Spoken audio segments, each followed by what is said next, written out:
Ya mohon maaf acara kita jam 10 tapi mohon maaf macam-macam Pak, karena hari ini banyak acara.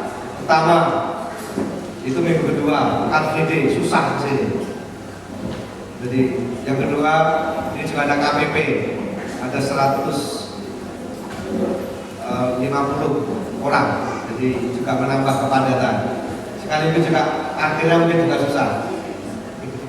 Maka syukurlah bahwa pada ini kita bisa bersama-sama berkumpul dan hari Pentakosta tadi sudah disebut doa adik kecil tadi hari lahirnya gereja. Maka kita bersama-sama bersyukur atas karunia Roh Kudus yang mengumpulkan kita semua di sini dan wujudkan sebagai paguyuban persekutuan umat beriman. Maka kita bersama-sama diajak untuk semakin mewujudkan. Nah, silakan datang, silakan masuk aja. Ini baru selesai misa yang kedua, silakan. Bahwa kita ingin wujudkan arah dasar kehidupan kita. Moga-moga 3 hari semakin terjadi yang paling besar, semakin mengimani Yesus, semakin bertumbuh persaudaraannya dan semakin berkembang pelayanan kasihnya. Maka moga-moga 3 hari ini selalu senantiasa menjadi cara kita untuk merefleksi diri terus-menerus. Dan jangan lupa tahun 2012 adalah tahun Ekaristi. Maka Keuskupan juga akan bersama-sama mengajak umat beriman semakin mendalami makna Ekaristi, sehingga demikian kita bisa semakin mewujudkan diri sebagai jemaat beriman yang semakin memiliki semangat kerukunan persaudaraan, tapi juga semakin bertumbuh dalam pelayanan kasih kita. Maka oleh sebab ini saya ucapkan terima kasih kepada terutama pada para narasumber Romo Santo, Romo Kris, Romo Peter atas kesediaannya dan juga atas panitia yang mencoba menyelenggarakan acara ini. Mohon maaf saya tidak bisa ikut bersama Anda terus karena saya masih rapat lagi sebentar lagi. Jadi mohon maaf dan semoga acara bincang-bincang kita pada siang hari ini juga semakin membuat kita semua menghargai Ekaristi, dan karena itu kita semakin juga menghayatinya, sehingga sekali lagi bukan saja kita tekun beribadah, tapi kita juga harus semakin mampu membangun persaudaraan sejati dan mampu mewujudkan pelayanan kasih dimanapun kita berada. Sekali lagi terima kasih untuk kehadiran Anda dan semoga acara pada siang hari ini bermanfaat dan berguna untuk kita semua.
Gereja itu sebenarnya punya makna yang mendalam, nanti akan kita kaji dalam talkshow nanti, ya. Mendalamnya itu bagaimana nanti Anda akan mengetahui lebih jelas. Tapi saya hanya mengatakan satu hal, bahwa liturgi gereja itu sangat spiritual sekali, sangat alkitabiah, ya. Dan banyak hal yang kita anggap sepele, ya, yang kita karena rutin, maka itu jadi kurang bermakna. Nah, dalam talkshow ini Anda akan diajak untuk berbincang. Karena itu pesan saya di kata sambutan ini, jangan sungkan untuk bertanya, ya. Memotong pembicaraan tidak apa-apa, karena ini talkshow, bukan seminar, ya, tidak formal, oke? Nah, saya kira cukup sambutan saya. Semoga acara ini bisa bermanfaat ya, dan bisa semakin mengobarkan iman dan spiritualitas kita bersama. Terima kasih. Sampai kita nanti bertemu lagi dalam acara talkshow.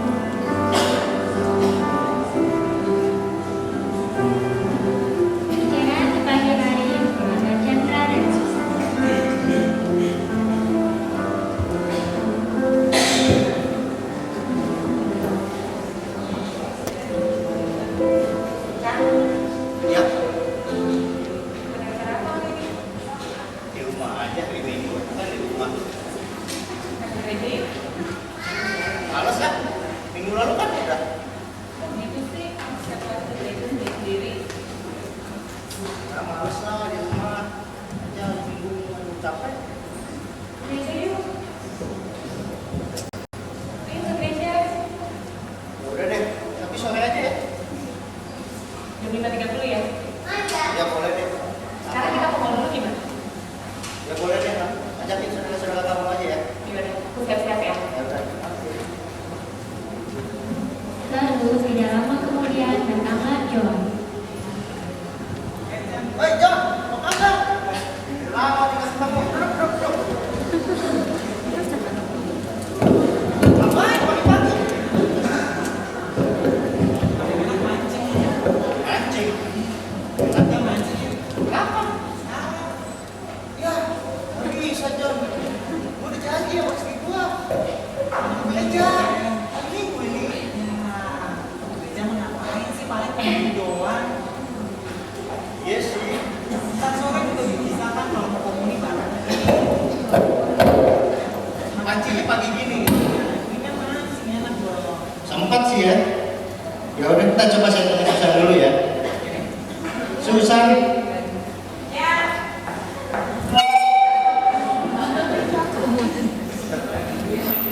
Susan. Ih, kenalin nih, John. Ya. Selamat pagi dulu. Oh, oke. Susan, kayaknya aku ngajarin sama-sama deh kerjanya. Kok gitu sih? Ini ngajakin mancing deh. Kok begitu? Bukannya minggu lalu kamu udah pergi mancing? Ya tapi kan nggak sama John. Ayo deh, gereja aja. Main nih, jauh-jauh gampang ya. Nanti saya nyusul deh ke gerejanya. Kan ke gereja 5.30. Saya 5.45 aja datangnya. Komuni sebentar komuni. Loh, kok gitu? Cuma terima komuni doang? Gimana komuni? Jauh-jauh temen lama tuh. Gila temen lama. Ya udah deh. Kan kamu saudara-saudara ini ya. Ya udah deh. Ya, nanti aku nyusul ya. Oke. Sip John, boleh John.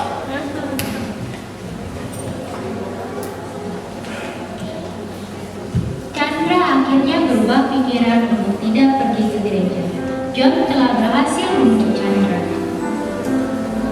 Lalu pergilah Chandra untuk memancing. Dan Susan sedang bersiap-siap untuk pergi ke mall dengan tiga saudara mereka.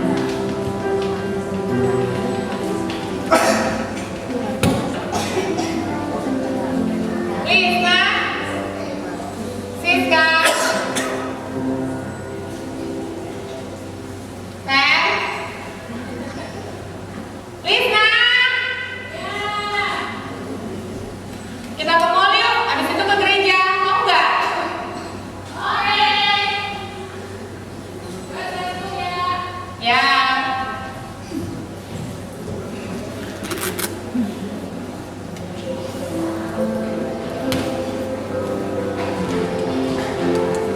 Lalu keluarlah mereka bertiga dari kamar dengan pakaian yang kurang layak untuk pergi ke rumah teman.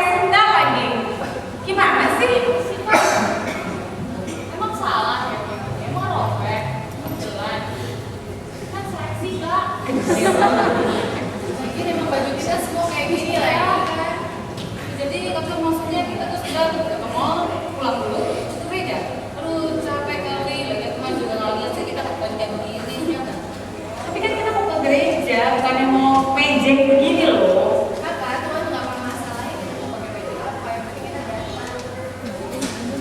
Nah, susah nih, mereka nggak perlu ketemu. Udah deh, kita sekarang. Yuk, jalan. Lalu pergilah mereka ke rumah.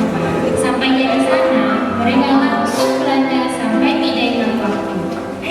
Susan berulang kali mengingatkan kepada saudaranya untuk segera ke gereja. Sampai akhirnya tibalah mereka di gereja. Namun mereka tidak langsung masuk ke dalam gereja, melainkan mencari-cari makanan dulu.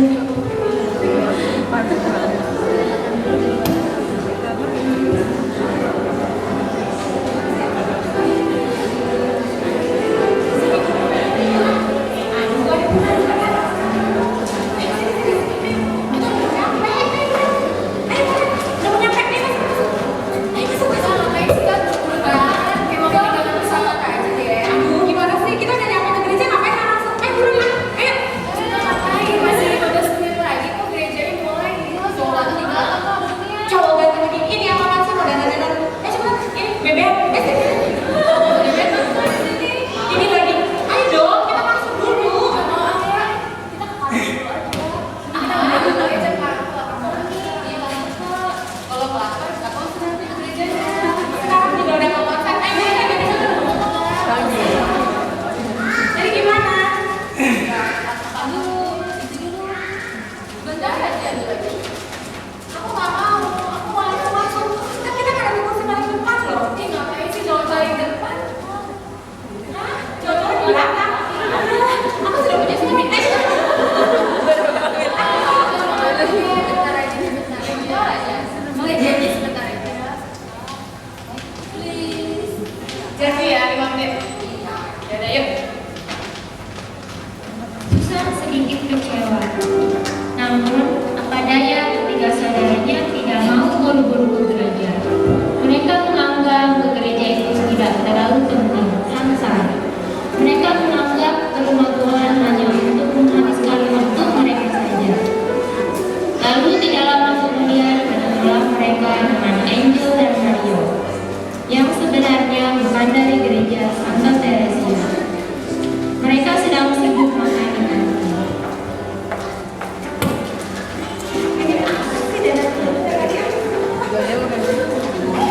Susan, hai Angel, apa kabar? Baik. Loh, kok tumben udah ketemu di sini?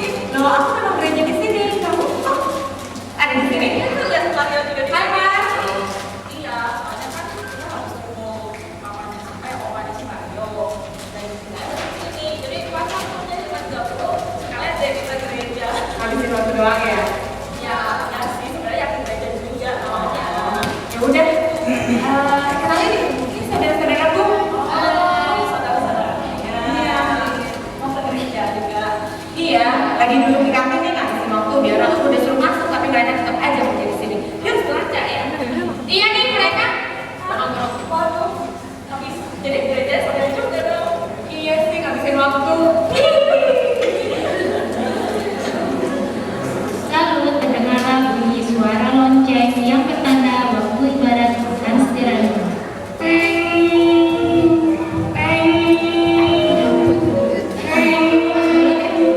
Udah nanti saya aku nyusulnya soalnya. Oh ya udah berani ya. Gimana?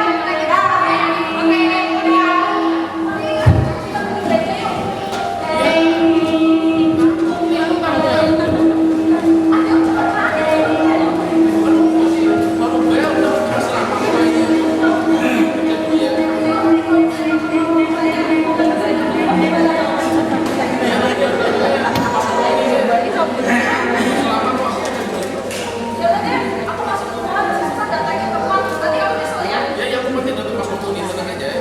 Coba ya. Iya, iya. Duluan ya. Iya. Nah.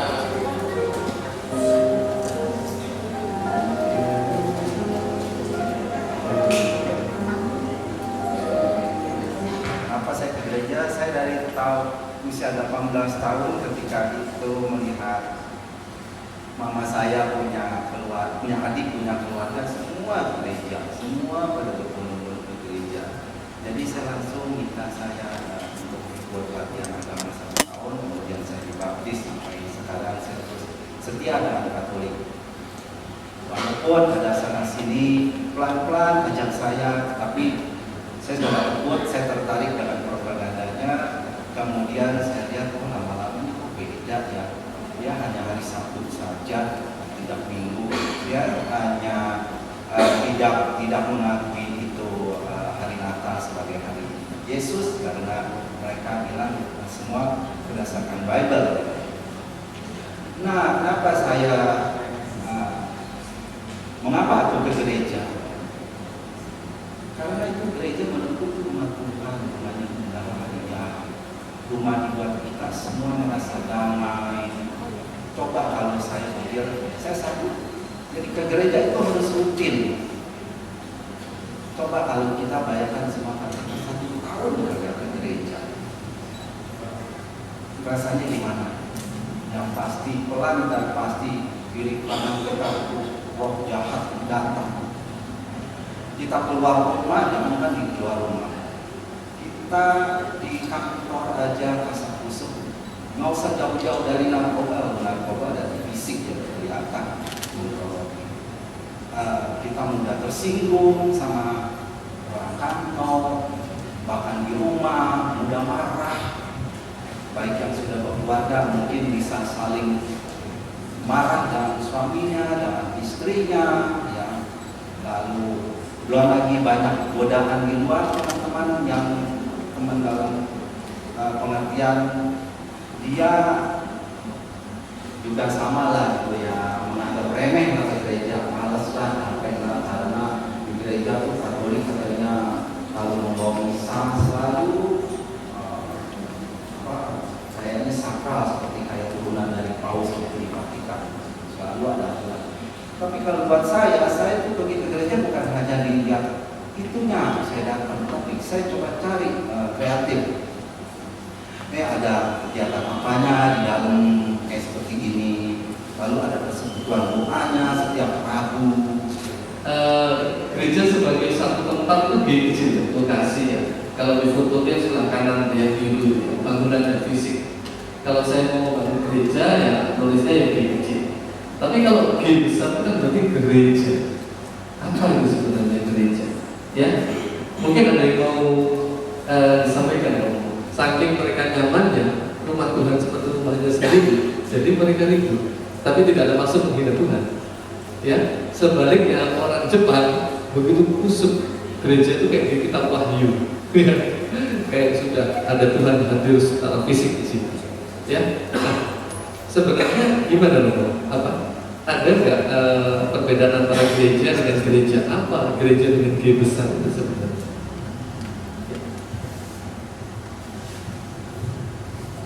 Sebetulnya orang Indonesia sudah nyaman di gereja. Mereka sudah tidur di gereja. Itu nyaman. Resting in the church, resting in the mass.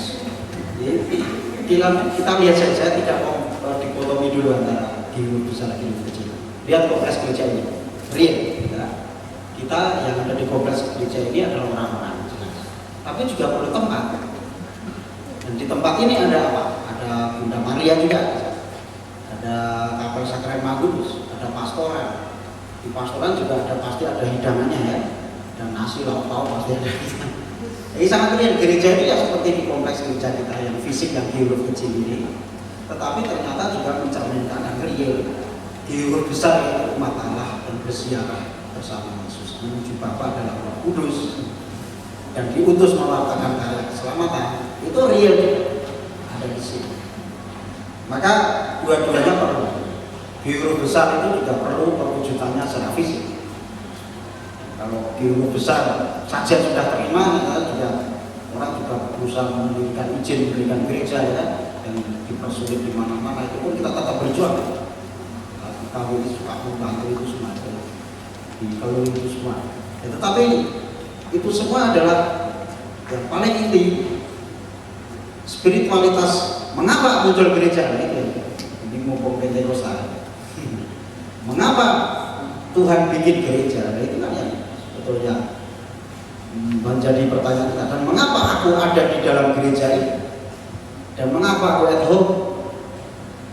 Saya at home sekali. Yang tidak at home itu hanya rambut saya.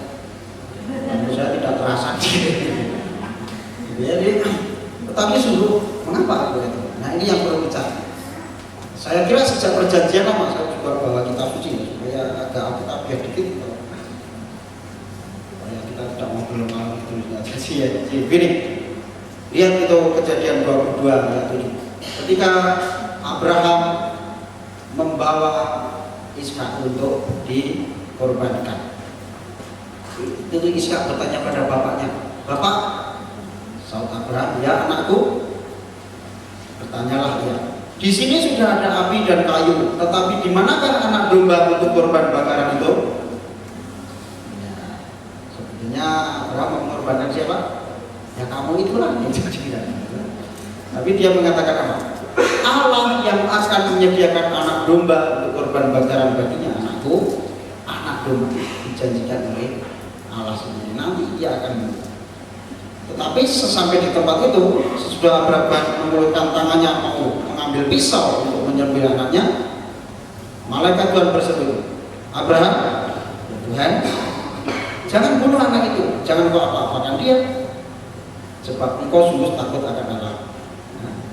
Lalu Abraham menoleh dan melihat seekor domba jantan di belakangnya, tanduknya tersangkut di belakang.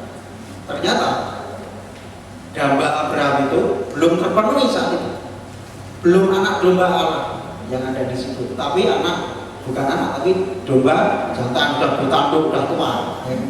Ini bukan anak domba, tapi domba jantan yang tua. Itu yang dirindu-rindukan orang. Nanti Tuhan pasti akan menyediakan anak domba itu yang menyelamatkan. Ya. Dan itu ditunggu-tunggu dari kitab Kejadian akhirnya terpenuhi dalam Perjanjian Baru di Yesus sendiri. Kalau lihat ciri-ciri anak domba ini, sekali. Jadi disitulah sebetulnya G besar dan G kecil itu alasan mengapa ada.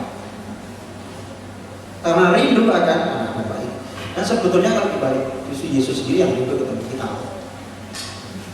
Karena dia yang memerintahkan misalnya, ya, lakukanlah ini sebagai kenangan akan kamu. Kenangan dari bahasa Ibrani sekarang itu dan dua arti. Arti pertama mengingat masa lalu, arti yang kedua menghadirkan. Jadi, do this in memory of me. Lakukanlah ini untuk menghadirkan aku. Mengapa? Karena aku rindu padamu. Jadi aku tahu engkau merindukan keselamatan sang anak domba dari Abraham. Maka inilah anak domba yang aku, inilah anak domba Allah yang Yohanes Pembaptis melihat Yesus. Inilah anak domba Allah yang setiap kali di altar romo-romo selalu mengatakan, inilah anak domba Allah yang Anda rindukan dan yang rindu ketemu Anda. Itu alasan mengapa daging besar, dan karena daging besarnya orang-orang kan perlu juga tempat untuk dan tanah benda tak bergerak yang mendukung ini, yaitu gereja di huruf kecil. Maka intinya di situ, tak di huruf besar yang di huruf kecil itu akibat saja dari Yesus, sang anak domba itu, yang sudah sejak Abraham itu dirindukan. Nah ini luar biasa. Sejak zaman Perjanjian Baru, sejak Paus yang pertama Santo Petrus sampai sekarang Paus yang ke-265, selalu setiap hari Rasul itu memecah roti setiap hari. Setiap hari ada misal, maka Romo wajib bisa setiap hari ya kalau mau kita ya. Dulu saya juga ketika di seminar itu sempat mogok misa. Saya puasa misa.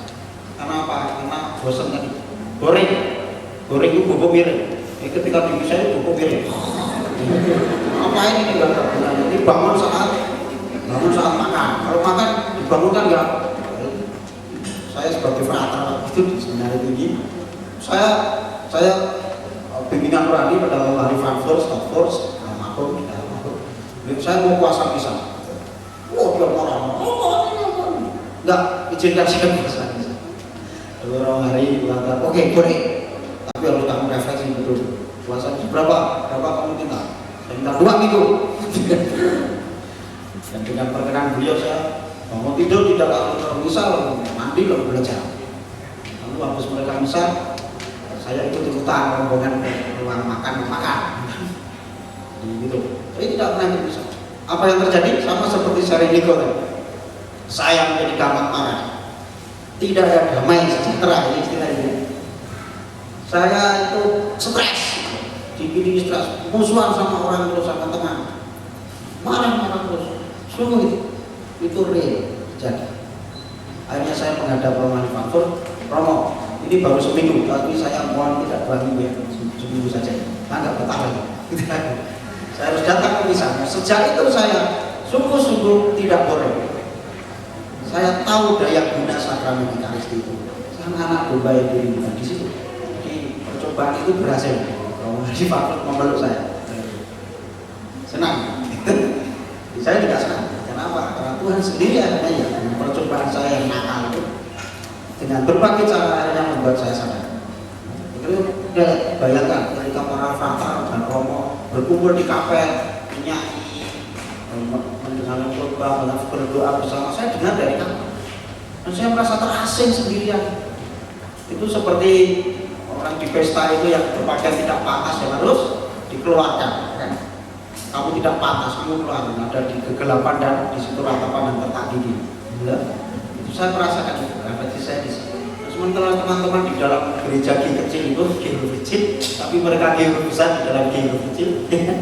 Menerima sang anak domba sendiri. Wah, luar biasa. Saya di kamar itu, waduh, saya rindu ke sana. Tapi Romo Manufaktur nanti marah. Saya masuk, itu kamu sendiri yang bikin. Maka dari saya minta izin, saya tidak apa. Saya harus masuk dulu, saya harus terima. Saya bayangkan teman-teman yang tidak boleh komuni, betapa menderitanya. Ya, maka saya bersyukur sekali bahwa saya beres-beres saja dan boleh komuni. Dan dengan ini saya merasa hidup spiritualitas saya dan pekerjaan setiap hari jadi didukung oleh Yesus sendiri. Hidup berteman. Tetapi di dalam gereja relasi saya itu kan tidak ada relasi saya pribadi dengan Tuhan saja, sehingga orang bisa mengatakan Christ yes, church no. Relasi saya dengan Tuhan itu juga nyata kalau saya juga menjalin relasi dengan orang lain. Kan dalam kitab suci surat Yohanes kurang lebih kan dikatakan bagaimana mungkin kita mencintai Allah yang tidak kelihatan kalau tidak mencintai saudaramu yang kelihatan. Jadi relasi saya dengan Tuhan itu juga terwujud dalam relasi saya dengan sesama, dengan satu sama lain. Maka saya juga sebagai orang beriman untuk berrelasi dengan orang lain. Dan di mana relasi itu terjadi? Gereja.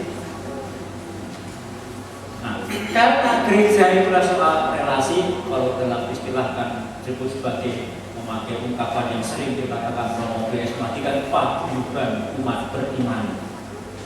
Maka supaya saya itu relasi terjalin, saya membutuhkan tempat. Maka juga perlu ada di kecil itu, tempat di mana saya bisa bertemu, tempat di mana saya bisa berkumpul.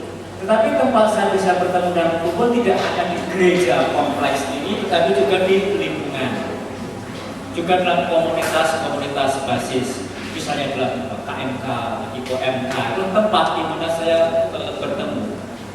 Oleh karena itu, menjadi orang Kristen, menjadi orang Kristiani, menjadi pengikut Kristus tidak bisa menjadi orang yang soliter, tidak bisa menjadi orang yang egois dan individualis.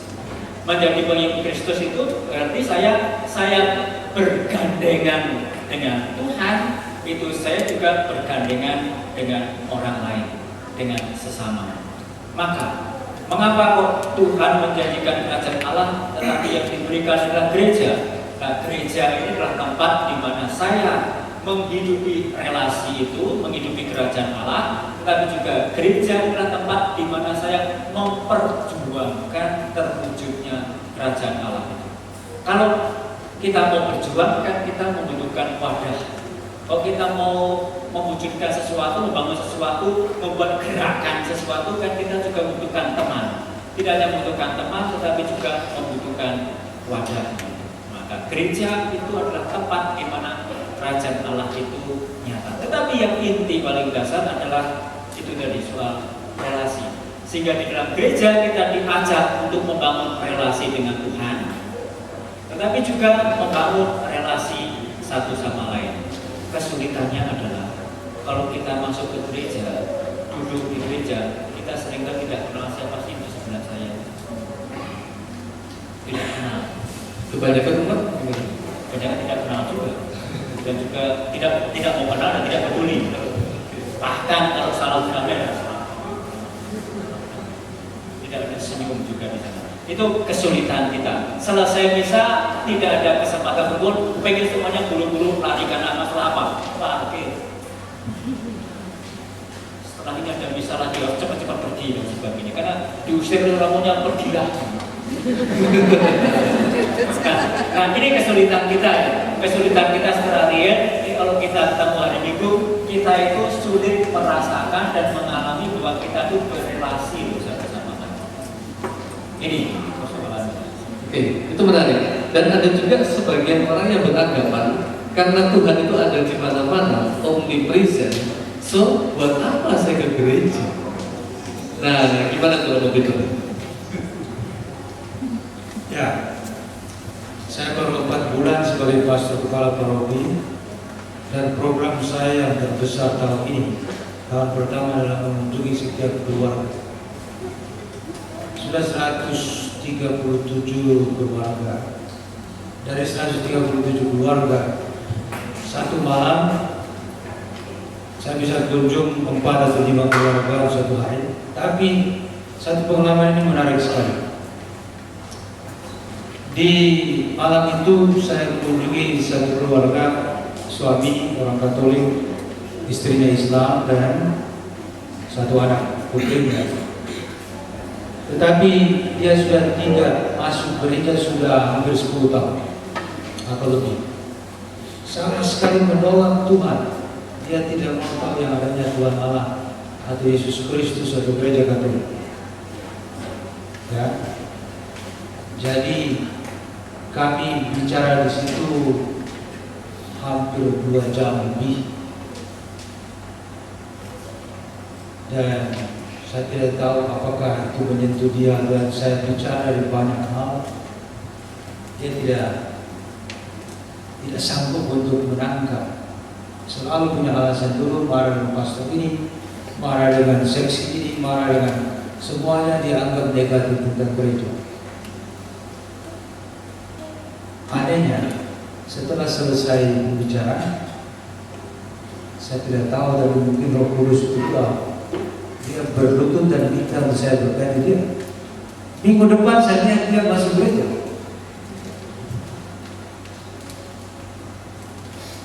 Nah, saya tertarik dengan pertanyaan pertama. Saya belum jawab yang kedua tadi.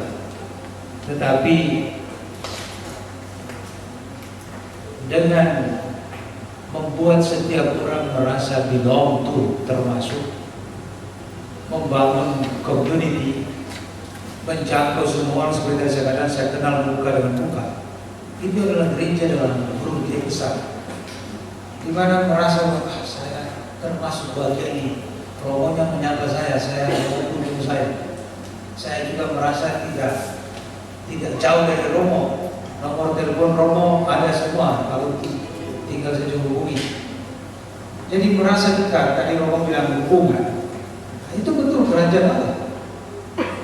Nah, kalau itu dijamin, otomatis orang akan merasa terdorong untuk datang berkumpul, datang kunjung ke gereja, ikut kegiatan ini dan itu, diundang ke seminar ini, ikut PD, ikut aktivitas ini, pasti orang merasa tertarik. Jadi dua-duanya mesti sejalan.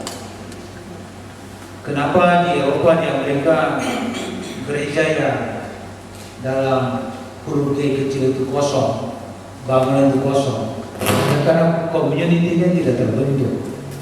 Community sudah lesu, sudah kering, sudah keresam. Community itu kerajaan Allah, hubungan satu sama lain, kebersamaan, paguyuban, merasa termasuk menjadi bagian. Nah, tadi pertanyaan kedua apa lagi?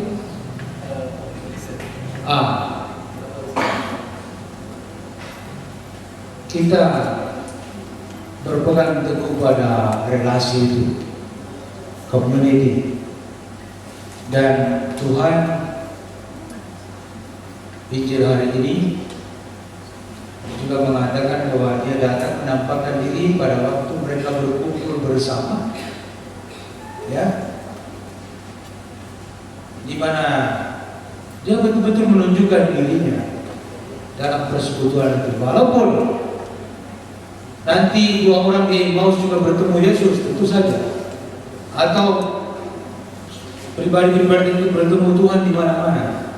Tetapi Tuhan telah menyediakan satu tempat yang paling pas untuk dia hadir, berbicara dalam sekumpulan ini, dalam community ini, sebagai bentuk kerajaan Allah yang konkret. Jadi saya kira omnipresence yes, tetapi dia memakai gereja untuk dia hadir dan berbicara dan menyapa komunitasnya juga yes, tidak salah. Kita akan berdoa di rumah masing-masing, oke. Tetapi iman gereja juga acara juga mengadakan kita punya satu hari dikhususkan untuk itu. Marilah kita bersama-sama berkumpul untuk mendengarkan firman dan memecahkan roti untuk dibagikan kepada kita masing-masing. Saya kira itu jawaban. Ya, terima kasih.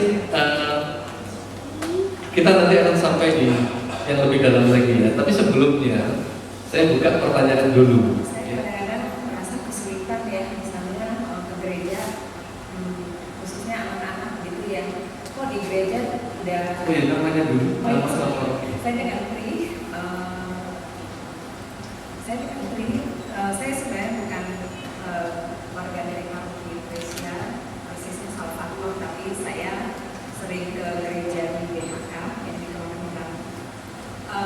Jadi ini kadang-kadang susah sekali ya Romo ya, mungkin juga sekaligus minta tips ya gimana caranya, karena saya pikir mendidik anak itu adalah dari kecil ya, sehingga kenapa sih ke gereja cuma 1 kali 1 minggu, tapi kok susah ya kadang-kadang ke gereja itu cuma mungkin 1 jam lebih, kok kalau nyanyi nggak menyanyi, diam aja, udah dikasih kertas yang ada doanya nggak mau juga berdoa gitu ya. Aduh, sampai tiap kali tiap minggu kayaknya masalahnya gitu. Itu juga mungkin bukan saya aja sih, mungkin banyak orang tua nggak ngalamin hal yang sama, jadi mungkin bisa kasih sedikit tips gitu loh gitu. Gimana sih anak-anak ini biar bisa orang tua ini bisa menyadarkan anak-anak kayak ini gitu. Saya sebetulnya tidak pernah mengalami sejak kecil itu, saya praktiskan. Mengalami sekolah minggu kayak sekali, anak-anak dipisahkan dari gereja, diajari sendiri. Baru setelah komuni, berarah-arah minta komuni dahi, ya, minta berkat di dahi. Saya tidak pernah mengalami itu. Keluarga kami tidak pernah mengalami. Dan kebanyakan waktu itu ada sekolah minggu, pasti kakek saya atau ayah ibu saya pasti melakukan itu. Karena pendidik yang pertama kita tahu itu adalah orang tua. Bagaimanapun. Dan saya tahu bahwa itu sakral baptis itu Yesus sendiri hadir karena itu keluar dari mulut ibu saya sendiri. Itu Tuhan. Kamu harus hormat, itu Tuhan. Ya udah, aku percaya itu aja.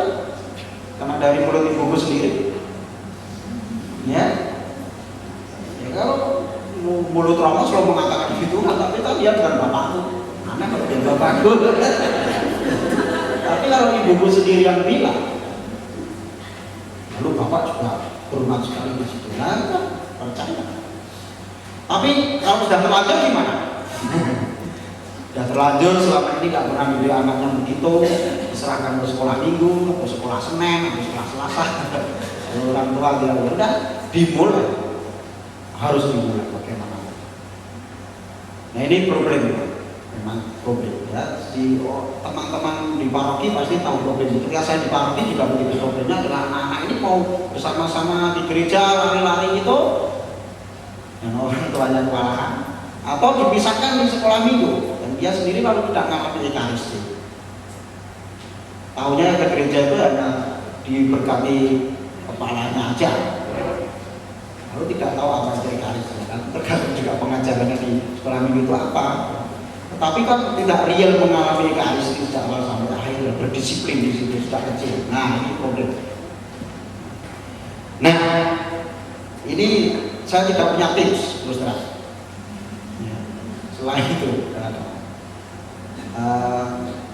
rumit sih soalnya begitu rumit karena terkait juga dengan situasi sosial kita, di mana orang tua dan anak-anak sekarang makin terpisah jauh oleh situasi kondisi kerja yang tidak manusiawi, oleh kota ini yang tidak manusiawi, Pagi-pagi berangkat, pulang larut malam, tidak pernah ke kemana. Itu sih, itu dia. Dan itu saya tidak punya tips apa-apa. Hanya selain berusaha sebagai seorang imam ketika pimpin PKS sebaiknya dan memberkati anak dengan penuh kasih, yang ketemunya hanya itu. Cuma itu saja yang saya lakukan terbatas sekali. Selanjutnya adalah orang tua. Nah, saya kira susah ya. Jadi karena kami sendiri tidak mengalami, saya sendiri tidak mengalami. Tapi saya yakin dengan kalau keluar dari mulut orang tua sendiri bahwa itu Tuhan, atau orang tua jangan mengajari anak berdoa. Istri saya selalu nasihati, kamu jangan mengajari anakmu berdoa, tapi mengajak anakmu berdoa. Mengajari kan ini doanya, nyuruh, tapi dia sendiri tidak berdoa, ya anak nggak akan nurut. Tapi mengajak, ayo berdoa, ayo berlutut, itu Tuhan. Nah itu dari kami ibu saya sendiri yang bilang, dan saya percaya sampai sekarang. Dan saya waktu itu pengen sekali jadi imam gara-gara itu. Saya ingin memegang Tuhan. Ketika dia ngangkat Romo Paroki, Romo yang pincer lah, dia bisa tempat saya. Waktu itu saya ungkapin baik, dadah, pengen memegang Tuhan. Pengen jadi imam ya kan? Jadi begitu kompleksnya soal sebetulnya sederhana menjadi kompleks. Karena yang namanya family juga tentang jadinya gereja di huruf besar tadi, gereja huruf besar itu pertama-tama adalah family, ya, father and mother I love you itu singkat aja family. Jadi bagaimana anak-anak bisa mengatakan I love you father and mother, dan father and mother ini mengarahkan anak-anak pada Yesus yang menjadi dasar sakramen perkawinan. Kalau perkawinan sakramen, kalau tidak pun yang Katolik tetap harus menunjukkan bahwa dia bersama Yesus. Nah, ini terus terang tidak punya tips selain gambaran-gambaran seperti itu. Mungkin Romo yang lain atau Cynthia saya ingin memberikan sedikit minta pendapat dari ada beberapa teman saya yang punya stereotip yang sama. Dia mengatakan intinya kita kalau hidup di dunia ini kan kita sebenarnya yang penting ada kasih di antara sesama manusia dan berdoa. Jadi ada beberapa yang enggan untuk ke gereja, dia lebih memilih untuk langsung mempraktekkan wujud dari cinta kasih pada sesama itu. Jadi dia pikir banyak hal yang nggak perlu berbeda, yang penting perbuatan.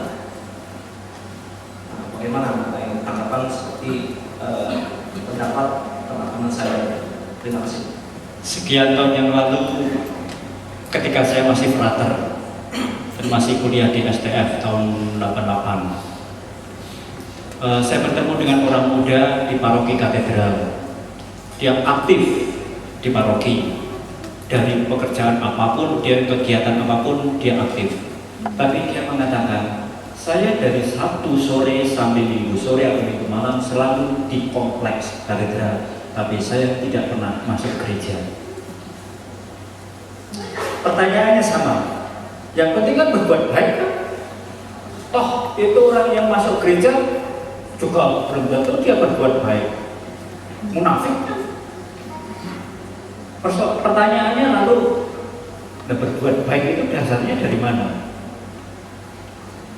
Kalau saya ini berbuat baik, dan berbuat baik itu kan tadi kata yang suka saya katakan soal relasi kasih itu. Tetapi relasi kasih itu kan datangnya dari Tuhan, bukan dari kekuatan diri sendiri. Persoalannya bagi saya adalah pertanyaannya, orang yang mengatakan itu, hati-hati dia bisa terjebak dalam kesombongan seakan-akan saya ini karena saya baik, ini karena saya hebat. Tetapi pertanyaannya adalah, saya itu baik, saya itu bisa berbuat sesuatu itu karena apa? Karena ada sesuatu yang menggerakkan, ada sesuatu yang mendorong saya. Dan siapa yang mendorong dan menggerakkan saya? Tidak lain dan tidak bukan adalah Tuhan sendiri. Dan di dalam Ekaristi kan kita belajar dan melihat bahwa Ekaristi itu kan prinsipnya adalah aspek dikatakan, kalau Tuhan mengatakan Tidak kasih yang lebih besar daripada kasih seorang yang menyerahkan nyawanya, kurbannya. Jadi aspek korbannya itu muncul. Dan di dalam Ekaristi kita merayakan kurban itu. Tuhan yang mengorbankan diri, Tuhan yang memberikan diri. Dan dengan kita merayakan itu kita belajar. Sehingga dikatakan di bagian akhir, pergilah kau kuutus. Kita disuruh pergi untuk apa? Untuk mewujudkan kasih itu. Persoalan yang terjadi adalah banyak orang aktivis sosial dengan mengatakan saya tidak butuh Ekaristi, saya tidak butuh Tuhan, malah demikian. Lalu apa yang terjadi? Akibatnya idealisme humanistik kemanusiaan itu lama-lama tergerus. Akhirnya dia tidak memperjuangkan kasih, tapi dia memperjuangkan sesuatu yang lain.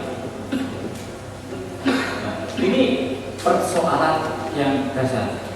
Mohon maaf, karena saya itu kemana-mana suka ngomong tentang Ibu Teresa. Ibu Teresa itu mengajarkan demikian. Semakin saya itu menghayati, mengikuti Ekaristi, semakin saya itu digerakkan untuk berbagi kasih. Suatu ketika dia diundang ke Yaman, sekarang lagi berpulang. Suster-suster MC diminta untuk bekerja di sana. Dan Ibu Teresa membawa susternya ke sana, dan dia mengatakan saya membawa seorang romo. Dan pemerintah Yaman mengatakan tidak boleh, yang boleh masuk hanya suster, romo tidak boleh masuk. Kalau apa yang dikatakan Ibu Teresa, kalau romo tidak boleh masuk, saya tidak mau masuk dan tidak mau bekerja di sini. Karena apa? Kalau tidak ada romo, saya tidak bisa Ekaristi.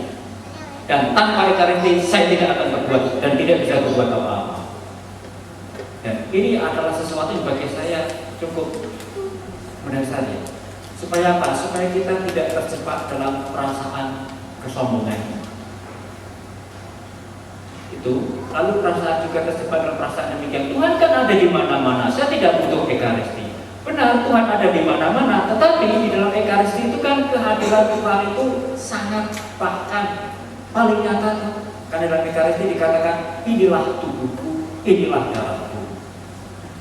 Jadi kehadiran Tuhan itu sangat nyata di dalam Ekaristi, sehingga orang bisa mengatakan Tuhan ada di mana-mana, saya tidak butuh misa. Nah, kalau yang kehadiran konkret nyata saja tidak diterima, bagaimana orang bisa mengatakan saya bisa menerima dan menjumpai Tuhan di mana-mana? Jadi kan sesuatu mulai dari yang konkret, yang sederhana. Nah, ini yang bisa saya jawab. Jadi saya kalau pengalaman Romo Santo tadi itu mengatakan seminggu tidak ikut misa itu dan rasanya kepalitan ke sana kemari. Maka kalau kita juga mengatakan saya kan berbuat kasih, saya membuat LSM, membuat ini, tapi tidak ada Ekaristi, lalu ada sesuatu yang kurang. Ada seseorang yang Kristen, dia banyak dan sudah kurang lebih 20 tahun menangani anak-anak jalanan di sekitar stasiun Jatinegara. Dan dia mengatakan, Romo, apa yang membuat saya bertahan 20 tahun menemani anak jalanan? Dia mengatakan, karena saya tiap hari misa. Walaupun saya seringkali nggak mudeng dan nggak in pada waktu Ekaristi, tapi saya memaksa diri saya hadir. Kenapa? Itulah kekuatan saya. Kalau tanpa itu, saya membuat LSM. Akhirnya apa yang terjadi? Saya main duit dan saya cari duit dan saya memain proposal. Dan idealisme kasih itu akan luntur. Ini yang bisa saya jawab. Tapi itu Cynthia dari pengalaman sebagai awam. Ini kan romo-romo omongan. Ini mengenai gimana ya pertanyaannya? Tuhan ada di mana-mana. Sebenarnya kalau pengalaman saya sendiri sih nggak ada sih kayak gitu. Cuman mungkin kalau pengalaman dari teman saya, dia sharing ke saya juga mengenai yang tadi G besar, G kecil gitu ya. Ya seperti dulu tadi saya cerita, saya sempat terlibat di keluarga mahasiswa Katolik di kampus. Ada seorang teman saya, dia ini justru malahan dia rajinnya ke gereja, dia ke gereja kecil, dia ke gedung itu, ke gereja, dan dia merasa bahwa kalau setiap kali dia ada masalah, dia ke gereja aja, dia sendirian, dia berdoa, dan menurut dia setelah dia berdoa ya dia lega gitu katanya. Nah Suatu hari saya dengan seorang teman saya, anak KMK juga, kita ngobrol dengan dia. Kenapa lu kok nggak pernah ikut ke KMK gitu kan? Kalau punya masalah, punya apa, kita bisa cerita bareng-bareng gitu kan. Nah dia bilang seperti itu. Gue lebih nyaman gue ke gereja dan gue ngobrol sendiri sama Tuhan, dia bilang gitu. Lu yakin seperti itu? Ayo dari minggu depan ikut ke KMK gitu kan. Minggu depan dia ikut ke KMK, dia rajin. Setelah itu dia rajin beberapa 2-3 kali pertemuan. Setelah itu saya dan teman saya yang juga pengurus KMK, kita tanya sama dia, sekarang gimana perasaan lo? Udah ikut KMK beberapa hari ini, beberapa pertemuan ini, dan apa yang lo rasakan? Sebenarnya lo mencari dia besar atau dia kecil? Kata teman saya yang satu itu. Dan dia menjawab, oh iya benar, gue sebenarnya mencari dia besar gitu kan. Nah sekarang gue merasakan memang benar bahwa ketika gue berdoa pada Tuhan, ketika gue punya masalah gue ke gereja dan gue berdoa sama Tuhan, iya sih memang lega gitu, tapi ada yang kurang bahwa gak ada damai sejahtera katanya. Karena ketika gue punya masalah dan gue cerita kepada teman-teman semua, kalian tuh mungkin memang kita tuh mungkin tidak memberikan solusi gitu, tapi kita setidaknya beban yang ada di dalam diri dia bisa bagikan kepada kita, dan kita sama-sama mendukung dia, kita berdoa buat dia, dan dia tuh merasakan benar-benar ada damai dan sukacita yang mengalir dalam diri dia. Dan setelah itu dia menyadari bahwa oh selama ini jujur gue nggak ngerti katanya, dia besar itu adalah komunitas di mana kita bisa saling berbagi, di mana kita bisa menjalin relasi seperti yang tadi Romo Chris bilang, kita berelasi gitu. Setelah kita berelasi gitu dengan sesama, kita punya suatu komunitas sendiri dengan sesama, dan dengan begitu setelah kita punya satu feel yang kuat gitu ya di antara sesama, nah kita bisa bawa itu dalam perayaan Ekaristi juga, dan kita bisa datang ke hadirat Tuhan ke gereja, kita bisa mensyukuri itu di sana. Saya sebagai guru, sebagai katekis, sebagai pastor bertanggung jawab untuk memberi katekese, menjelaskan, ternyata feedbacknya bagus sekali. Jadi jangan khawatir, ada banyak orang keluarga mengalami yang sama. Itu seperti mengatakan kepada saya sebagai pastornya untuk menggerakkan semakin baik pengajaran, dorongan, pendekatan, dan itu pendekatan yang paling bagus adalah pendekatan keluarga. Dan saya setuju dengan dari pastor pada saat kau bilang teladan itu salah satu, mengajak mereka.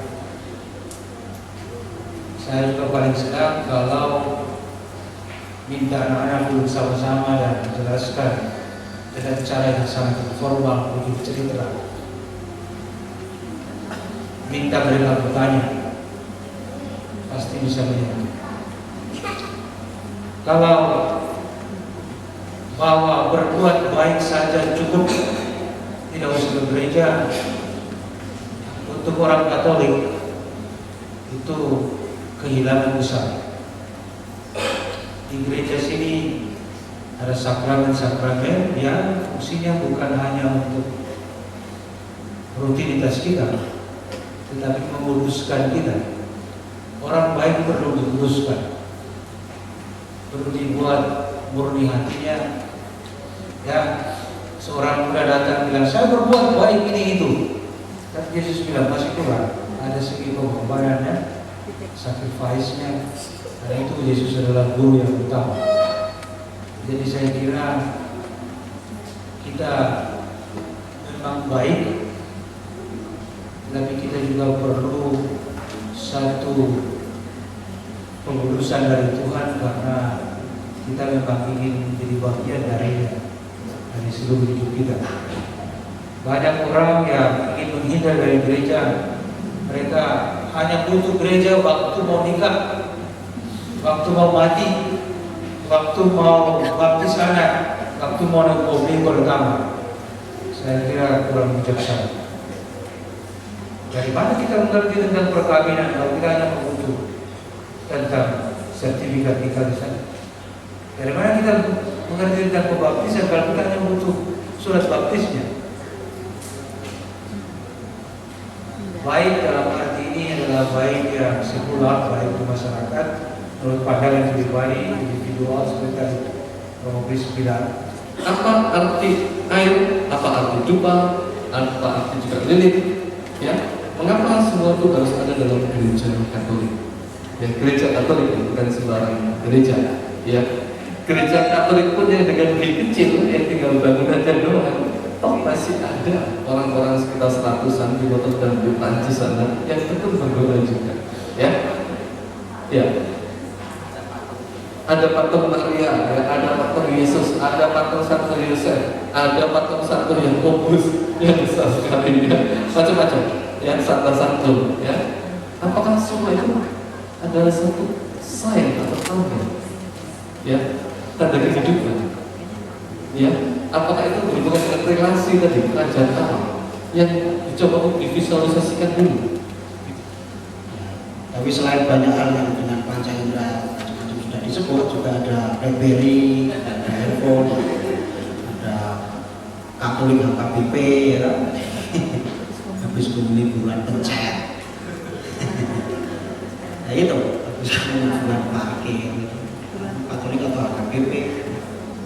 Nah, semua sebetulnya merefer kepada misteri keselamatan yang berpuncak dari pada Yesus Kristus ini.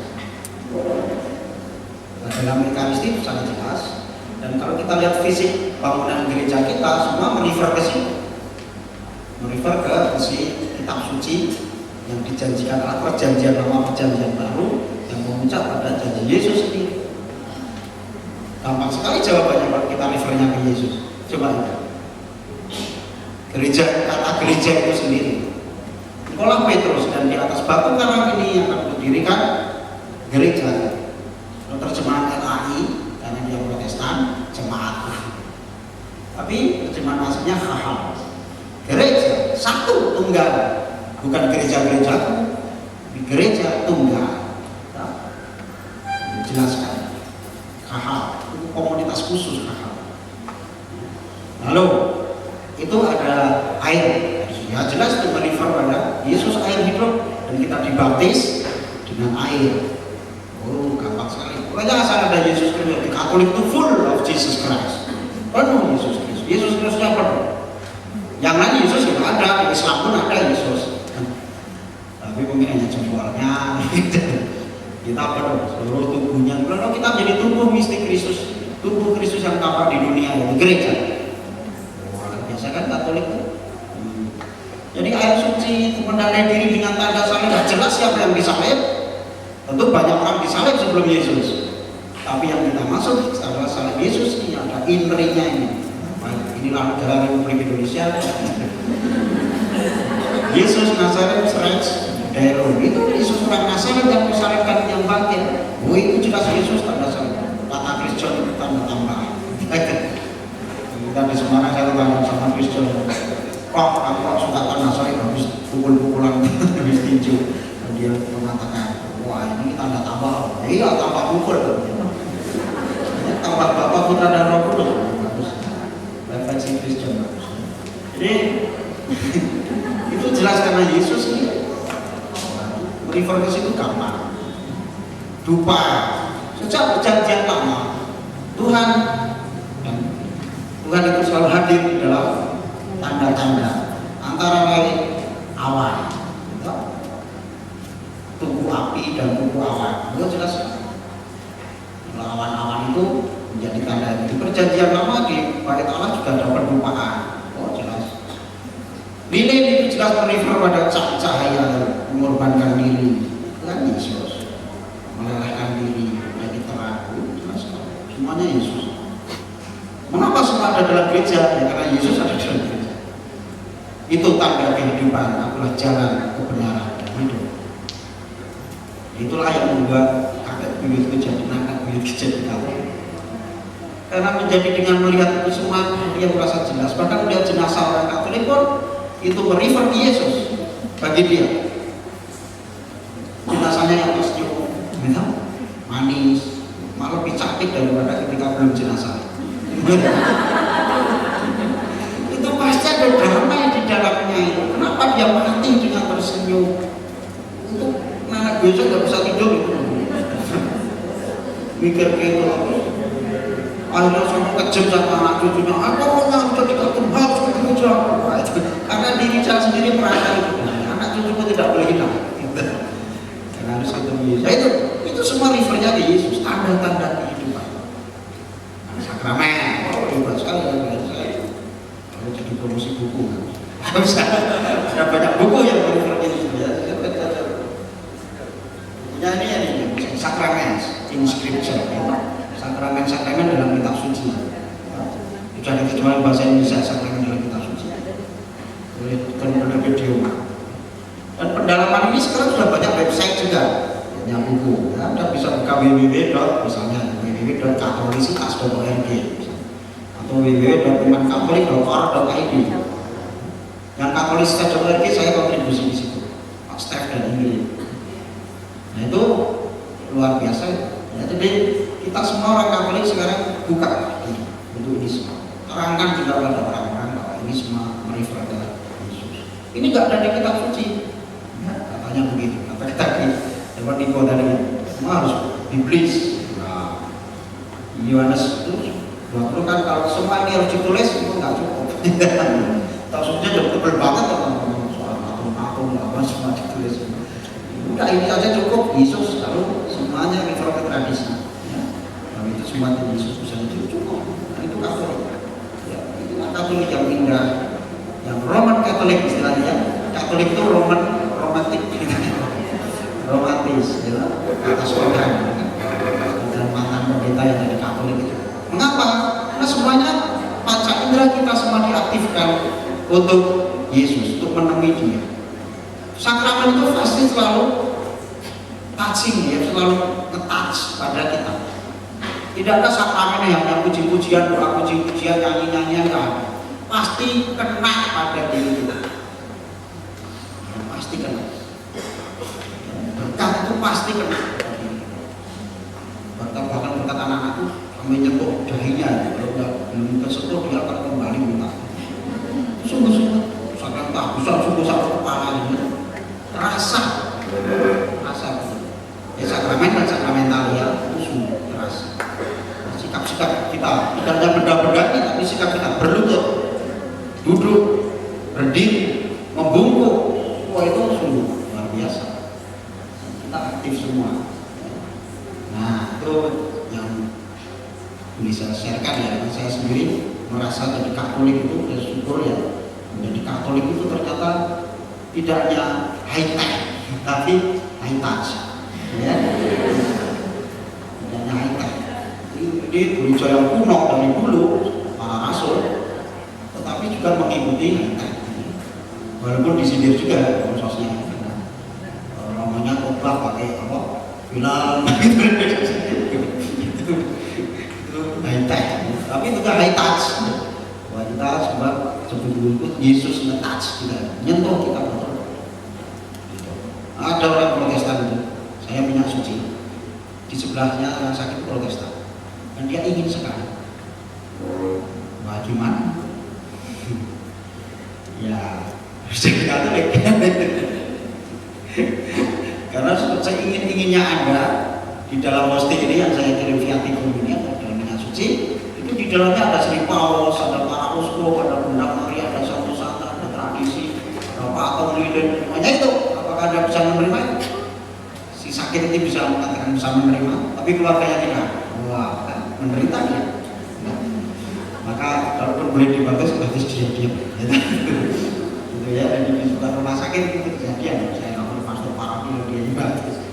Diam-diam tapi dia lega, tenang, lalu bisa meninggal dengan tenang. Sebagai orang Katolik, keluarganya tidak tahu. Itu luar biasa. Mengapa? Dia pengen sekali kan mendengar doa-doa itu. Dia pengen sekali. High touch. Tunggu Yesus di sini.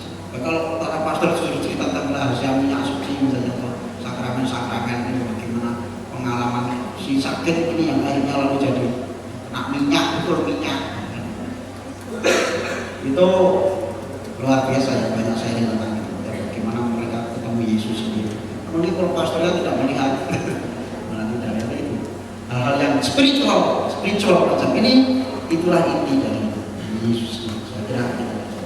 Kalau sakramen itu kan arti sederhananya kan tanda dan sarana. Maka sakramen itu bagaimana juga membutuhkan sarana. Dan sarana-sarana itu kita butuhkan untuk apa? Untuk memberikan tanda. Mengapa orang masuk gereja lalu mengambil minyak air suci yang memberi tanda?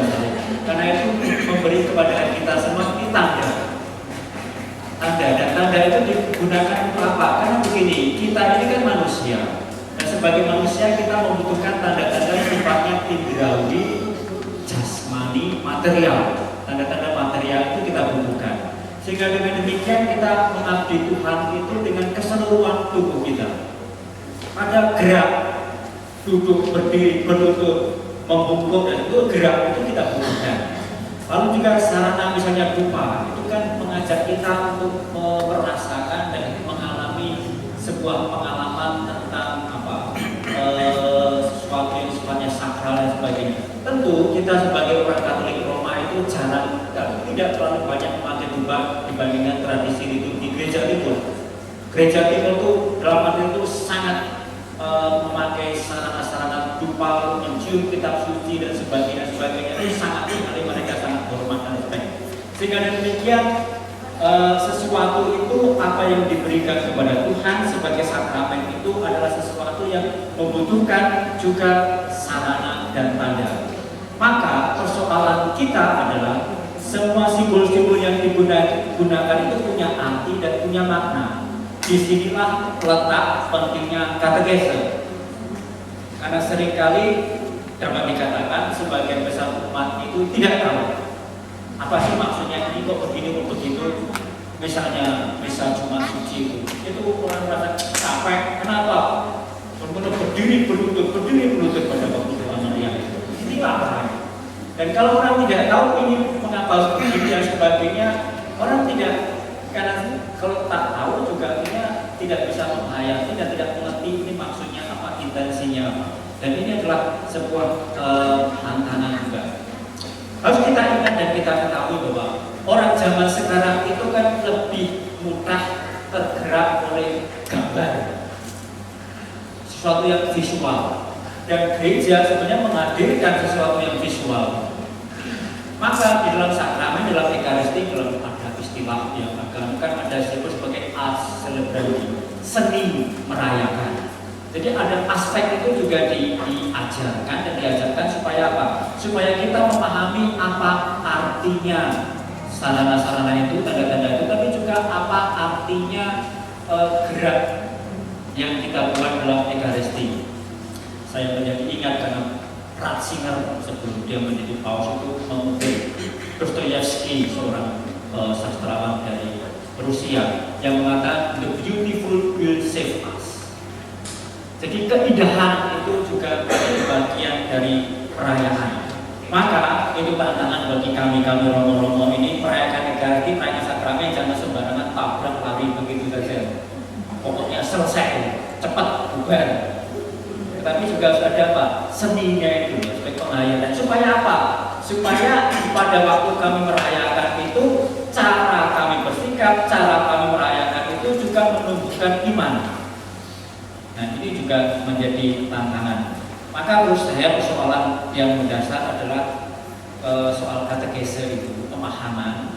Supaya ini terus menerus juga harus diajarkan apa artinya air suci, apa artinya lilin, mengapa membuat tanda salib, mengapa ketika kita mau mendengarkan bacaan Injil lalu membuat tanda salib di dahi, di mulut dan di dada dan sebagainya. Ini juga perlu dijelaskan supaya apa? Supaya orang menjalankan itu tidak sebagai suatu ini apa? Mengapa saya harus berdiri, apakah duduk, tetapi harus tahu apa intensinya, apa maksudnya, dan apa yang tidak mau dikatakan lewat tanda, lewat sarana, dan lewat gerak macam itu. Nah, ini persoalan lain yang dibuat pertanyaan-pertanyaan. Lalu, bolehkah kita hanya mengikuti sebagian saja? Ya, kalau mengikuti sebagian saja berarti Tuhan Kenapa? Ini kan bagian dari ritus kehidupan. Nah, kalau kita mau mengikuti ritus hidup kan kita harus mengikuti semuanya saja. Maka Ekaristi diawali dengan apa? Dengan tobat, di mana kita menyadari dan mengalami bahwa saya ini orang lemah, saya ini berdosa. Tapi saya itu dipanggil boleh ikut makan, ikut perjamuan. Lalu mendengarkan sabda Tuhan, mendengarkan supaya apa? Supaya hidup saya ini dicerahkan, supaya hidup saya ini diberikan kekuatan dan penerangan, jalan, bimbingan dan pengajaran. Lalu setelah itu persembahan, lalu masuk ke dalam aspek yang disebut sebagai kesatuan dengan Tuhan dan sebagainya. Maka ini adalah sebuah rangkaian yang bukannya sesuatu yang tidak punya arti, bukannya sesuatu yang tidak ada maksudnya, tapi ada maksudnya, ada artinya. Maka kalau saya mau merasakan dan mengalami ini adalah sebuah peristiwa rahmat, maka saya juga harus mengalami dan menghayatinya secara utuh dan keseluruhan. Pun di dalam liturgi yang lain, liturgi baptis dan sebagainya, katekumen kan ada tahap 1, tahap 2, tahap 3, ada semacamnya. Inilah sebuah rangkaian, tidak bisa orang main tabrak, main potong begitu saja. Hari Sabtu datang kepada Romo mengatakan, Romo saya besok minta dibaptis. Tidak bisa. Ini adalah sebuah rangkaian, karena ini bagian dari ritus hidup kita, dan ritus hidup kita membutuhkan tanda, membutuhkan sarana, dan tanda sarana itu adalah tanda sarana yang kelihatan supaya dikatakan Romo Sabtu itu saudara itu yang touching. Dan mengapa dapat dikatakan begitu? Karena Tuhan itu bekerja lewat hal-hal yang material, jasmania, dan juga dunia juga. Mereka lihat orang tua mereka ambil air suci dan bikin tanda salib, mereka ikut. Tapi mereka minta untuk dijelaskan. Jadi sebagai pastor, saya menyadari tugas katekis itu tugas besar sekali. Menyadari bahwa banyak terima sakramen dengan begitu konstan setiap tahun. Jadi sakramen baptis, sakramen kuburi pertama, pertobatan, penguatan. Tetapi pembelajaran pemahaman masih kurang, masih terbatas. Jadi katekisi menjadi tugas besar di gereja, termasuk kami para imam. Dan saya jelaskan tentang air suci ini. Tradisi Yahudi memakai air suci untuk pembasuhan sebelum perjamuan. Itu simbol yang bagus. Ketika kita baru mau masuk ke dalam gereja, pada gereja kita dibaptis, ada suatu penyucian, ya. Dan kita memakai itu untuk masuk gereja juga. Kita mengikuti tradisi itu. Masuk di gereja untuk suatu perjamuan suci, bertemu dengan yang mulia, yang agung. Saya perlu suatu tanda yang konkret, simbol dari penyucian diri saya. Saya kan datang dari luar. Sekarang saya masuk rumah yang suci. Saya mau ketemu yang mulia, Tuhan. Maka itu disediakan air suci di pintu, dekat pintu. Bahkan kalau banyak pintu ditaruh juga. Jadi orang bikin tanda salib. Kalau ada anak kecil atau yang tidak bisa menjangkau, maka yang satunya ambil juga lalu bagi ke sebelah untuk bikin juga tanda salib pakai air suci itu. Tapi saya lalu jelaskan kepada anak-anak begini. Nanti kalau Romo bisa mempertimbangkan atau mungkin saudara-saudara juga bisa memahami atau mungkin memberi komentar. Saya jelaskan anak begini. Ketika saya sudah persiapkan diri membasuh baik-baik, saya masuk untuk perjamuan. Dan intinya adalah saya terima dia yang berbicara dengan saya, dan saya terima dia sebagai pribadi. Dia masuk dalam diri saya. Artinya bahwa saya dipenuhi, dibersihkan, disucikan, saya jadi miliknya. Dia juga jadi milik saya. Lalu ketika bisa selesai, pastor bilang, marilah kita pergi, kita diutus. Kita diutus sebagai orang yang bersih atau tidak? Sebagai orang yang siap, yang bersih, yang sudah dipenuhi dengan roh, dipenuhi dengan Tuhan. Maka saya katakan kepada anak-anak, tidak perlu lagi ambil air suci untuk bikin tanda salib lagi. Saya sudah siap bahwa Tuhan untuk saya wartakan di dalam hidup saya. Lalu saya guyon sedikit dengan orang tua dan anak. Makanya saya tahu kenapa air suci itu selalu habis dalam satu minggu, karena orang bikin dua-dua kali. Ada yang ambil dengan kayu lalu mandikan dirinya, jadi orang bisa rambutnya pada basah. Saya guyon sama mereka. Tapi ini satu tanda yang bagus. Saya jelaskan kepada anak-anak, mereka jual berarti mereka tidak membantah saya. Tapi kalau kita lihat di tatapuran Ekaristi, tidak ada yang tunjuk bahwa masuk berlutut, bikin tanda salib dan sebagainya. Saya lihat mereka berlutut juga tidak benar-benar, karena orang dewasa bikin, anak kecil juga bikin. Berlututnya begini, begitu saja. Jadi istri duluan, suami juga ikut begitu. Tapi kita bicara soal tadi, soal gerak semua, itu nanti menjadi bagian katekes. Lilin, tabernakel kan ada da'a, itu tanda kehadiran. Ya, tanda ada perayaan, tanda ada perjamuan. Kalau Santo bilang kehadiran Tuhan, ada sebuah kehadiran. Dupa juga sama, sebuah perayaan, apakah meriah. Jadi maka itu waktu hari-hari raya kita pakai dupa. Kalau hari Minggu biasa kan tidak. Suatu kemegahan, kemeriahan, keagungan.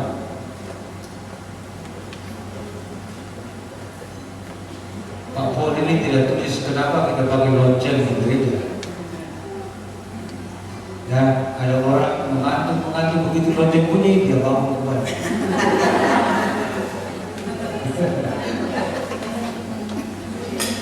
Ya, tapi saya ingat bahwa waktu dulu atau sampai sekarang kalau kita dengar bunyi lonceng malaikat, kita akan berdoa. Satu tanda yang istimewa atau satu peristiwa istimewa, kita diingatkan. Lonceng dalam gereja juga mengingatkan. Nah, sekarang ada momen istimewa di sini. Kita diingatkan, kita diberitahu, beri perhatian.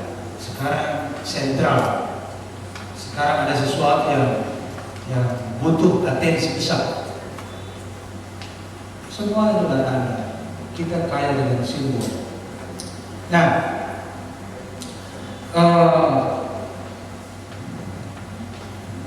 7 sakramen memang semua sakramen, 7 sakramen itu punya dasar dalam kitab suci. Ada petunjuknya, Tuhan yang membuatnya, Yesus yang menetapkannya, gereja yang merumuskan sakramen menjadi 7.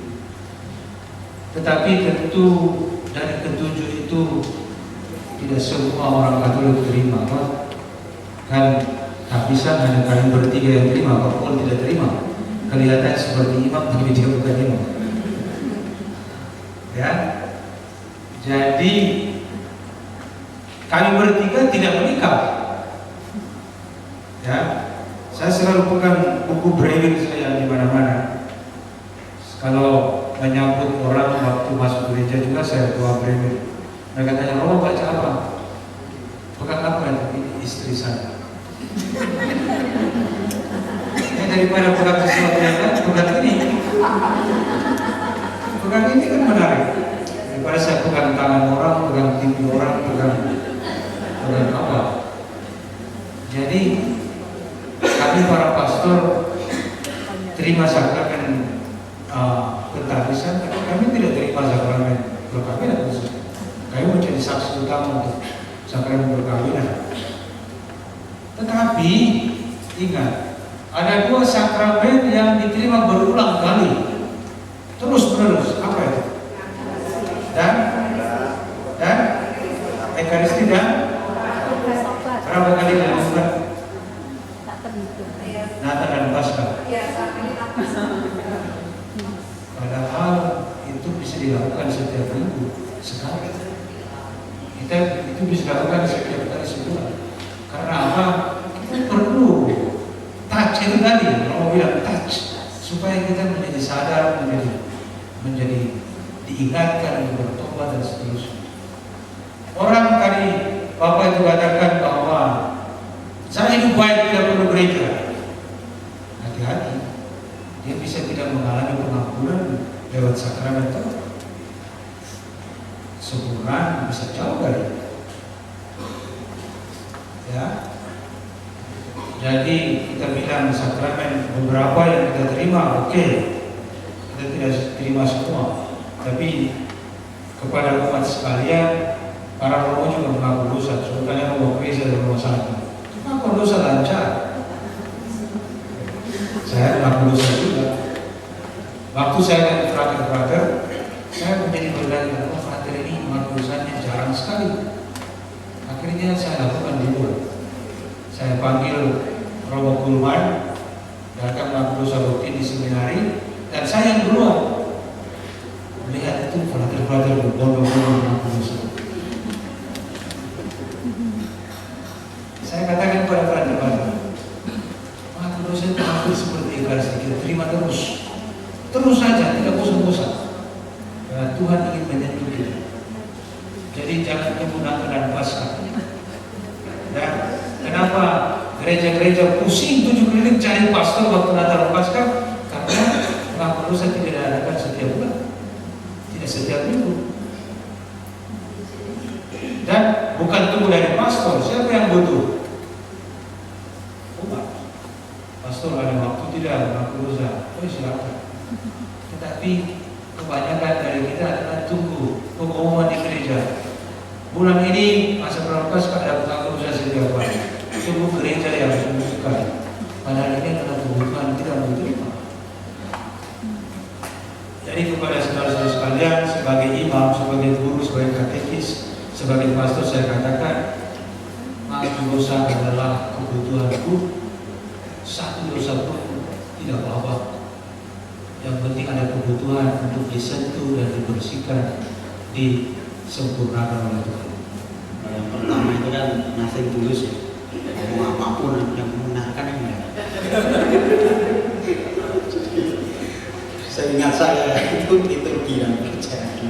Tapi ketika saya sudah hati saya tidak benarnya. Dan memang benar. Yaitu pemuliaan Allah dan pemudusan manusia. Itu relasi antara Allah dan manusia itu paling jelas selama itu gitu. Memang setiap hari dalam hidup sehari-hari kita pun berrelasi dengan Allah, selalu berrelasi dengan itu. Tapi bagaimana ungkapannya yang paling jelas itu dalam itu aku memuliakan dia, walaupun dia tidak butuh dimuliakan. Dia sendiri sudah mulia dari dirinya sendiri. Tetapi dengan memuliakan dia, aku dikuduskan karena dia yang memuliakan Maha Kudus dan hadir. Dan pusat dari itu semua, puncak dan sumbernya adalah Ekaristi. Nah itu yang dilakukan Yesus sendiri kan, lakukanlah ini sebagai kenangan aku. Nah liturgi sendiri itu dari bahasa sekular, sehari-harinya gotong royong. Nah kalau kita lihat kalau pelaksanaan liturgi kan memang gotong royong, kerja bersama dari imamnya sampai tukang parkir, semua itu ada karena liturgi. Dibikin panitia macam-macam itu gotong royong semua. Jadi semuanya ada di dalam liturgi itu. Tidak heran kalau anggaran untuk itu jauh lebih besar daripada untuk komsos. Ya, anggaran untuk seksi liturgi atau tim liturgi kan jauh lebih besar. Karena gotong royongnya banyak orang. Memang disitulah puncak dan sumbernya. Walaupun juga kalau terlalu besar juga nggak bijaksana juga. Nah, maka apa itu liturgi? Pertama gotong royong yang dalam arti sekular, tapi kemudian oleh gereja diberi arti yang sangat rohani, yaitu perjumpaan manusia dan Allah dan Allah dan manusia. Jadi pengudusan Allah tadi. Ya. Jadi itu pertama. Yang kedua, sudah sewajarnya setiap orang Katolik itu menjadi homo liturgikus. sejak dibaptis dia menjadi homo liturgikus. Kalau dia bayi, kalau baptis dewasa bahkan sebelumnya sudah menjadi homo liturgikus. Karena liturgi itu sungguh-sungguh erat dengan orang Katolik. Bahkan kalau kita di warung minta tanda salib itu kan bersumber dari liturgi tanda salib. Praktek-praktek semacam itu bisa tampak dalam hidup sehari-hari. Manusia diciptakan Tuhan dituliskan untuk memuliakan senantiasa Tuhan. Kalau satu Yesus Loyola kan itu ya asas dan dasar untuk memuji dan memuliakan Tuhan, dan dengan itu menyelamatkan jiwa, itu paling jelas kan begitu. Orang bisa mengatakan aku dalam hidup sehari-hari juga memuji dan memuliakan Tuhan, tapi ya orang bisa ragu-ragu juga. Bagaimana kamu memuji dan memuliakan Tuhan kalau tidak dalam kebersamaan gereja? Ada orang yang aku nggak usah liturgi, aku rosario aja di rumah. Aku ke gereja tapi di patung Bunda Maria saja, tidak ikut misa. Wah itu kebelingan, ya kebelingan. Yang penting aku devosi di hadapan Sakral Maha Kudus saja, tapi tidak terima komunion, tidak ikut misa. Nah itu juga salah. Karena apa? Liturgi itu kan enggak. Jadi mengalir dari situ baru devosi untuk memupuk hidup liturgi. Jadi yang paling pokok gitu. Itu makanan pokoknya, yang lain camilan. Camilan diperlukan juga. Tapi jangan lupa yang pokok. Camilan terus ya makin kurus. Ya. Tapi ya kalau yang pokok terus ya kadang perlu camilan. Ya. Jadi memudahkan saja untuk tidak begitu ya. Tidak persis sama. Tapi di ilmu liturgi yang kita pelajari dulu waktu kuliah, kita yang pokok itu memang Yesus sendiri hadir setiap kali sakramen kiranya. Paling jelas dalam karya puncak dan sumber hidup itu. Itu saja ya. Liturgi itu begitu penting, sentral gereja Katolik. Tetapi jangan lupa perutusan setelah liturgi itu, karena ada yang dipuncaki, ada yang disumberi. Jangan lupa hidup sosial mengalir dari situ, dari ada istilah altar pasar, dari altar gereja ke altar rumah tangga. Kita ada istilah-istilah itu supaya mengintegralkan hidup manusia itu sendiri, manusia Katolik, bahwa hidup itu integral, utuh, ya, tidak terbelah-belah.